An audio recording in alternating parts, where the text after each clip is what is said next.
Courage Radio. I am KristalKleer, and I have a special guest right next to me who's going to be performing at Strictly R&B tomorrow. We have Spree Wilson in the building. How you doing?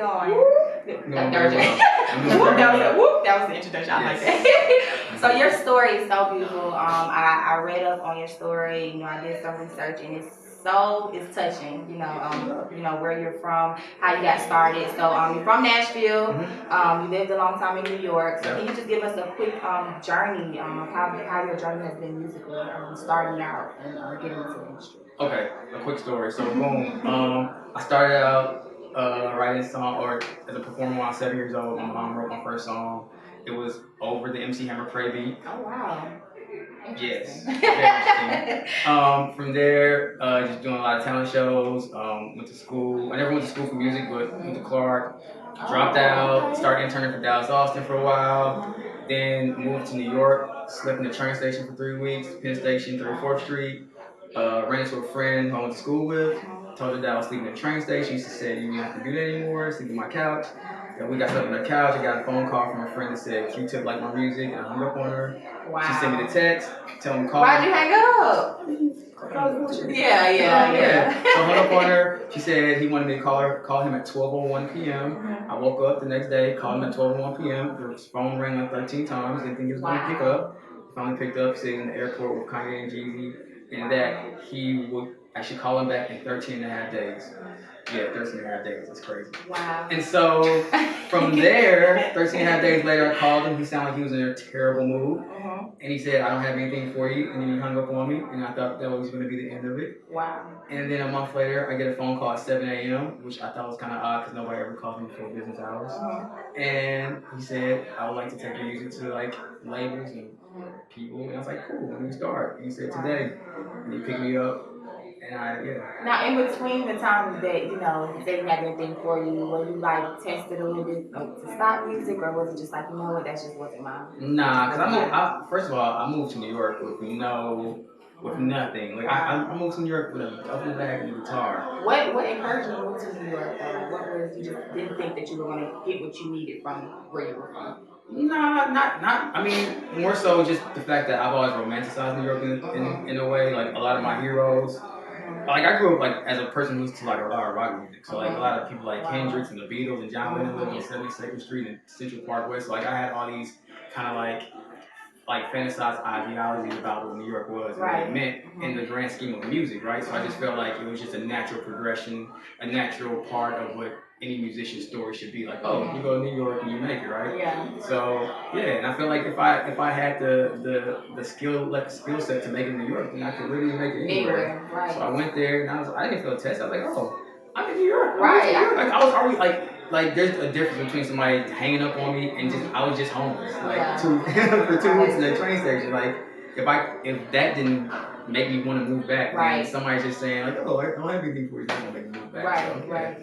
As far as your initial goal with music, was it writing always, or was it just being an artist? Some people start out writing and they say, you know what, I think it's time for me to be an artist. What was your initial goal? Nah, I was always an artist. Songwriting is just something that is a byproduct of me just writing my own songs. But I was literally writing a song every day, like a full song. So I was recording a song on my phone, and I had by the time I got signed to a publishing deal, I had 400, 300 songs, like full songs. And they were like, "Why? Like, how do you do this?" So I write every single day.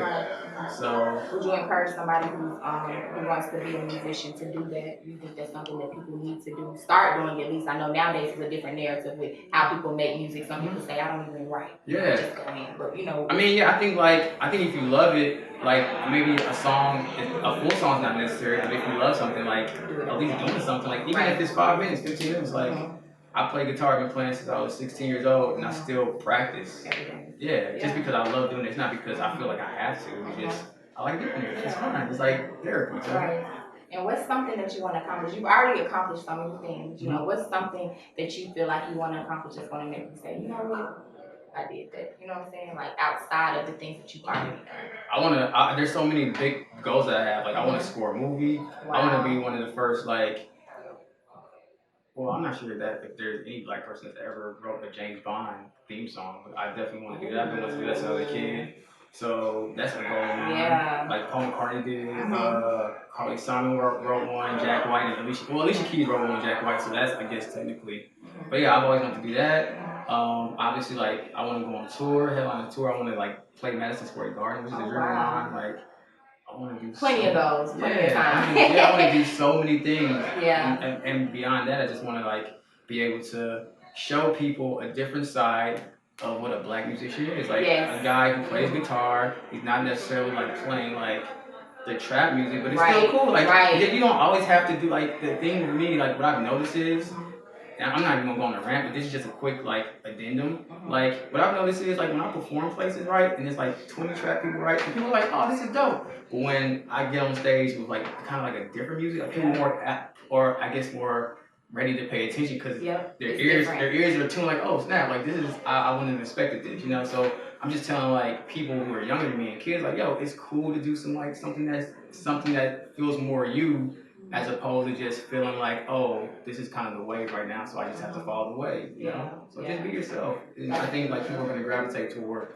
you as opposed to, like, being a part of everything else. Exactly. And that was one of my next questions, as far as encouraging people about staying in the fight of dreaming and, you know, doing what they want to do. Your story is so, it's touching, you know what I'm saying? Because most people would give up. Yeah. So what's something that you want to give to people who are younger, outside of, you know, being themselves, but staying in the fight? You know, a lot of people have a lot of odds against them, a lot of circumstances. Yeah. You know, they feel like they can't make music, or they can't follow any journey. So. Yeah, I say my biggest advice would be, don't believe the overnight success story. Yeah. Success, like, by the time somebody's an overnight success, they've already put in like 5 to 10 years. Wow. All the time. Like, it always happens. Like, and the people who are, like, they pop off really quick, especially if they're not prepared for it, and they burn out quicker, you know. And there's so many stories about that. Some of them are my own friends. Like, I have friends who are artists that had they got a quick song out there that weren't ready. They probably had been singing or rapping for like 7 months.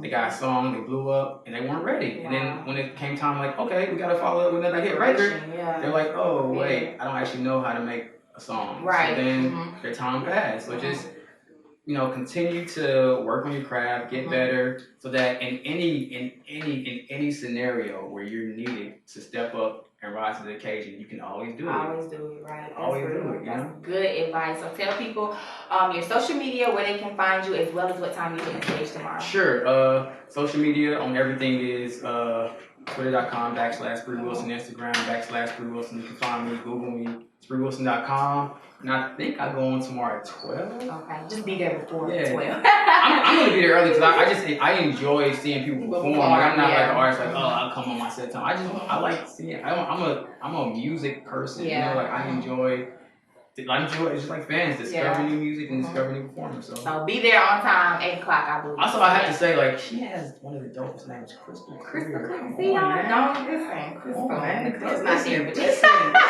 Thank you. I feel good because it took me a long time to figure that out. Really? Like, I had a lot of names before, so I'll tell you about it. Okay. Y'all stay locked into Rich Radio.